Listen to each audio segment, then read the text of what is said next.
Hey Amit, I'm back. Also after a few weeks of not posting videos. I'll try to keep the editing of this video for a minimum because you didn't edit your video and I don't have much time today.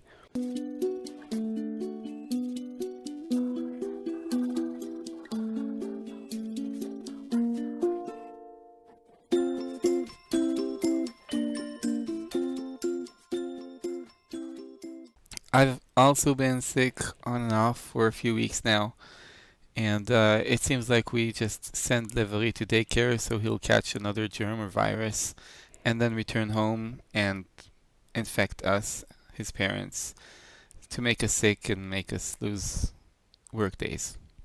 It's very frustrating. Um, but he has been really adorable. You asked about him, and I'm glad that you can see his videos on Facebook. I really like, for example, the way that he uh, locked on a sound that he can make. It's ada or ada da da, and he now uses variations on this for many Hebrew words that sound kind of similar. So it's really cute. He has a large repertoire made out of uh, variations on one sound, more or less. Uh, for example, he can say Ada, which is Abba, that's dad, and he can say Ad, which is Od, that's more, and several words that we know that he says and we know what he means. It's really cute. It's really making the best out of very little. And we're really waiting for him to say more words. Now, well, you asked about your uh, postings on the Vlog Pals. No, I haven't watched them. Maybe I watched one or two, but I really don't have much time. You know, with being sick and just doing my experiments. And I've also started teaching this week. On the second semester, I give a course called Dynamical Systems, or Introduction to Dynamics and Stochastic Processes. I don't know, sounds complicated, but actually, in the introduction for the course, I I tell the story that dynamics was a field that sprang out of planetary science. That Newton, for example, was able to describe very well the way that the moon revolves around the Earth or the Earth revolves around the sun. But once you try to put three bodies in the equation, that's a three body problem, obviously, then things are impossible to actually solve mathematically, and you have to either run simulations or make do with very general and qualitative properties of the system that you can extract out of the mathematics.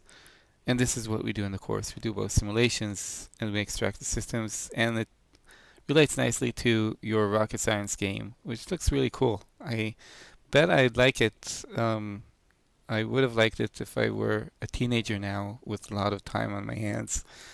And every now and then I get this urge to play a game, just, I don't know, do something that's of no practical use, just fun, but there's no time. I've been doing experiments now. You also asked about that. They've been going along well. We solved many problems, and now it looks to me like the problem that I'm facing is the biology. That's nature. Trying to investigate a biological phenomenon, and so I have the technical problems mostly solved, and now the question is whether or what is the biological phenomenon, or what are the properties of it that we are able to extract with our method. It's hard, and I must do more experiments, a lot of hard work. So, to another subject, Metal also has her videos, her all of the pieces of her video recorded, but she just needs to edit them, and she didn't get to it yet. She hopes to do so soon. I'm also waiting for it to see the video. I'm really glad that we made a video and we could get to know her a little. Oh, about the trajectory based change stuff. So, uh, I think you kind of got it, but you mixed up a few things, and you asked me to correct you if there is something that you didn't get. So, what you said that the learning curve is based on what on your past experiences. That's pretty much it. Yeah. So my idea or the point I was discussing was that, well, the learning curve or the decision making processes of a human being, for example, is based on his or her past experience, but not on the past experience during this lifetime, but on the past experience of the species. So on the way that human beings evolved in order to, survive in their environment. And obviously, they evolved intelligence and cognitive abilities and ways of decision making. But the question is, um, are these ways optimal? And like you said, obviously they're not optimal. Yeah, that's true. It's pretty obvious. Obviously, there are limited resources that we can devote to any decision that we make. Um, so obviously, it's not optimal, but um, and then the question is, how does this limit us in our ability to learn, in our uh, ability to make decisions, rational decisions? Like you said, we're not very good at making the correct decisions, or the world wouldn't have uh, looked the terrible way that it does. And so and here, this is where the trajectory-based change comes. So the question is, how can you change the world based on how it is now? And I really like the example that you gave of that rocket science game, which you said was kind of a big breakthrough, and it was a game that does not rely on the state of the gaming industry. And this is great. It's great to have such a game that kind of break the rules, uh, goes out of the box and gives you something that was not there before, and like you said, shocks people in its complexity, and maybe teaches them something about rocket science. This is really nice. I had when I was planning or writing adventures for D&D um, courses for kids, then I had this idea of making a course that will be about science, but through a game. So you would uh, play a group of adventurers or explorers, and there would be scientific riddles. And I never got around to actually plan this. So now there is an initiative in Israel from the role-playing organization. It's a kind of uh, an organization of role players who play D&D and so on as a hobby. An initiative of bringing this into the education system, so into schools and teaching stuff through games. I think it's really cool, and I would really love to take part in that. But again, I must concentrate on what I'm doing right now. You also asked whether I need brains. So yeah, I do need brains. I use mouse brains. I don't eat them at the end of the experiment. I'm not allowed to. And I wouldn't like to do that. I'm bringing this up because it made me think of something that I want to talk about.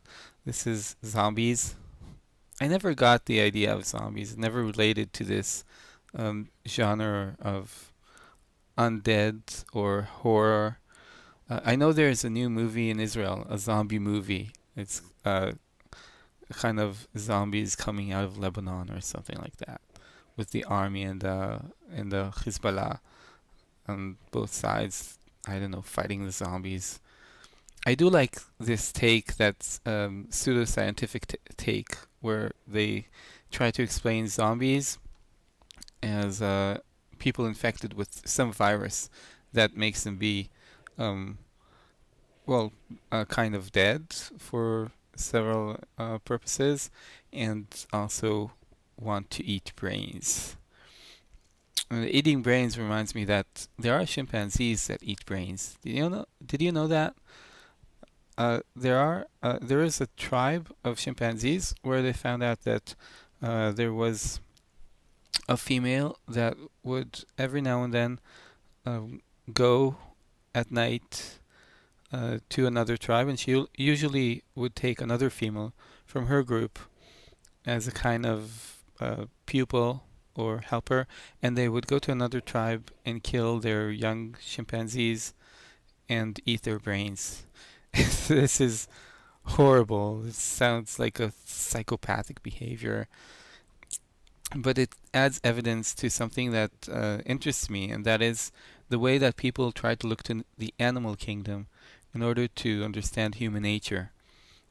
So, uh, and so they try to go to our nearest relatives, the apes, the chimpanzees, the gorillas, the bonobos, and see what they are doing. For example, are they monogamous? A lot of people like to say that humans are not meant to be monogamous. Or are they carnivores? Are humans supposed to eat meat?